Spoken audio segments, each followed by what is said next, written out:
Start. Good evening, students. Today we will discuss about the topic human-robot interaction. Anyone know how to work robots? Okay, yeah, tell me. Robots has physical movable structure that has some sort of cause of life that is handled by computer mind. These robots replicate the behavior of animals and human behavior, like both behaving and interact with the human behavior. Next one, what are the order percentage robots? Yeah, So, others பார்த்தீங்கன்னா CPU and CPU ரெண்டு use பண்ணுவாங்க. CPU பார்த்தீங்கன்னா ஏதோ central processor இருக்குது. அது எது நம்ம use பண்ணோம்னா இப்போ ஒரு பிளான் இருக்குன்னா அந்த பிளானை கண்ட்ரோல் பண்ணி அதை ப்ரொசீட் பண்ணுறது நம்ம CPU யூஸ் பண்ணுவோம். ஸோ நெக்ஸ்ட் பார்த்தீங்கன்னா அந்த மெமரி அலோகேஷன் எல்லாத்தையுமே பார்த்தீங்கன்னா CPU யூஸ் பண்ணுவோம்.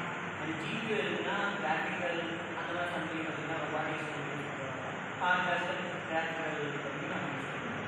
ஸோ நெக்ஸ்ட் பார்த்தீங்கன்னா சென்சார்ஸ் பார்த்தீங்கன்னா ரொபாட்டிக்ஸில் மேண்டட்டரியாக இருக்கும். சென்சார்ஸ் பார்த்தீங்கன்னா ஃபிசிக்கல் ஆப்டிக்கல் பார்த்தீங்கன்னா ஆப்டிக்கல் இருக்கும், டச்சில் இருக்கும், தென் சவுண்ட், லைட் அப்படின்னா மைக்ரோஃபோன்ஸ் எல்லாத்தையும் சென்சார்ஸ் என்ன பண்ணுன்னா ஒரு டேட்டாவை கலெக்ட் பண்ணி என்விரான்மெண்ட்லேருந்து கலெக்ட் பண்ணி அதை ப்ரொசீட் பண்ணி நம்மளுக்கு வந்து ப்ரொவைட் பண்ணும். அதுதான் சென்சார் வந்து அப்ளிகேஷன் யூஸ் பண்ணுறதுனா ஃபிசிக்கல் மூவ்ஸ், அதாவது ரோபோட் மூவ் பண்ணுறதுக்கு அதாவது நம்ம என்விரான்மெண்ட்டோட பேசுறதுக்கு இது யூஸ் பண்ணுறது. அதுக்கப்புறம் கண்ட்ரோல் சென்சர் அது கண்ட்ரோல் பண்ணுறதுக்கு இப்போ நம்ம ஏதாவது ஒரு விஷயத்தை கண்ட்ரோல் பண்ணுறதுக்கு யூஸ் பண்ணுறது. அதுக்கப்புறம் கம்யூனிகேஷன் இன்டர்ஃபேஸ், அது வந்து இன்புட் டேட்டா மற்றும் அவுட்புட் டேட்டா கொடுக்குறது. அதை நம்ம யார்கிட்ட பேசுறதுக்கு இதுவே யூஸ் பண்ணுறது. அதுக்கப்புறம் கண்ட்ரோல் சிஸ்டம் வந்து ஓவரால் காம்பனன்ட்ஸ் வந்து பவர் பார்ட் வந்து கண்ட்ரோல் பண்ணுறதுக்காக யூஸ் பண்ணுறோம். மெயின் பிரெயின் பார்த்தீங்கன்னா computer is the brain of all robotic parts work. Sensors எல்லாமே ஒர்க் ஆகுது அப்படின்னு பார்த்தீங்கன்னா CPU சென்ட்ரல் ப்ராசஸிங் வந்து ஒர்க் ஆகுது. ஓகேவா? இனி இதர் limitations of the robotics.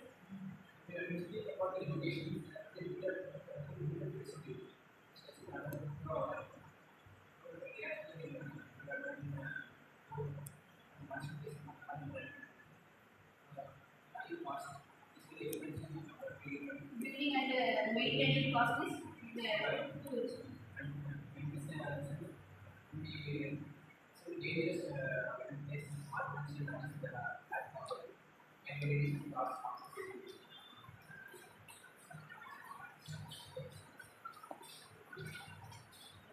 Any other advantages of robotics? Robots வந்து productivity வந்து நிறைய பண்ணுறோம். அது வந்துட்டு ஹியூமன்ஸ் மாதிரி அது வந்து போர் அடிக்காது. அது வந்து நம்ம பொறுத்து ஒர்க் பார்ப்போம். அதுக்கப்புறம் வந்துட்டு ஹியூமன்ஸை வந்து ஹை இன்டெலிஜென்ஸை ஒர்க் பண்ண முடியாது. நிறையா நியூக்ளியர் அந்த இதில் எல்லாமே வந்து நம்ம இது பண்ணிக்கலாம். நியூக்ளியர் ஒர்க் பண்ணுறதுல ஹியூமன் வந்து வெரி டஃப் ஒர்க். பட்டாசு அந்த இதில் வந்து கிராக்கர்ஸில் ஒர்க் பண்ணுறது வந்து வெரி டஃப் ஒர்க். அந்த இடத்துலலாம் வந்து ரொம்ப ஒர்க் ஆகுது அப்படின்னா ஹியூமன் கம்பேர் பண்ணும்போது சேஃப்டி கன்சர்ன் பார்க்கும்போது ஹியூமனுக்கு சேஃப்டியாக இருக்குது அப்படின்னா அது வந்து ஹியூமன்ஸ் வந்துட்டு ஒரு விஷயம் வந்து திரும்ப பண்ணும்போது அவங்களுக்கு வந்து தெரிஞ்சுக்கணும். ஆனால் ரொம்ப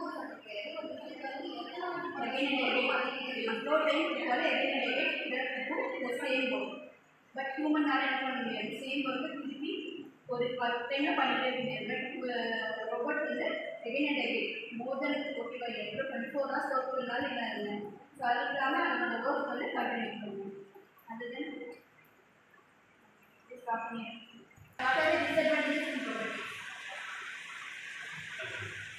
இதனால வந்து நம்ம ஒரே விஷயத்தை திருப்பி பண்ணுற மாதிரி இருக்குது. அதனால போர் எடுத்துனா அவங்க வந்து புதுசாக பண்ண முடியாது. அதனால இது ஒரு பெரிய விஷயம். அதனால இன்டர்வியூஸ் பண்ண முடியாது.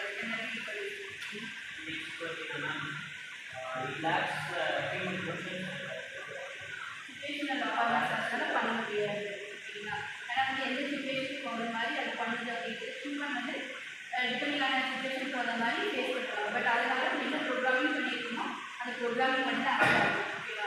அதுதான் வந்து அதனால் ஓன் டெசிஷன் வந்து மேக் பண்ண முடியாது.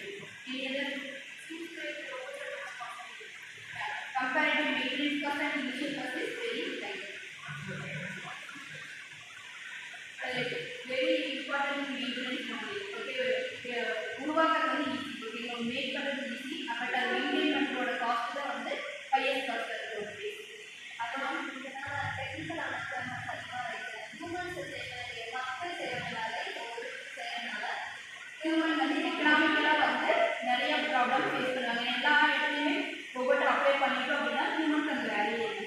ஸோ ஹியூமன் அந்த பார்ட்ஸ் ஒர்க் பண்ணுற வரைக்கும் தான் வச்சுருப்பாங்க. அதுக்கப்புறம் என்ன பண்ணிடுவாங்க அப்படின்னா ஹியூமனை ரிப்ளேஸ் பண்ணிட்டாங்கன்னா ஹியூமனுக்கு ஒர்க் கிடையாது, சேலரி கிடையாது அப்படிங்கும்போது ஹியூமன் வந்து அஃபெக்ட் ஆகிடுவாங்க. ஸோ கண்டிப்பாக வந்து எல்லா இடத்துலையும் வந்து இது பண்ணுவாங்க அப்ளை பண்ணுவாங்க அப்படிங்கிறது வந்து டவுட் தான். ஓகேங்களா? Any other doubts? தேங்க்யூ.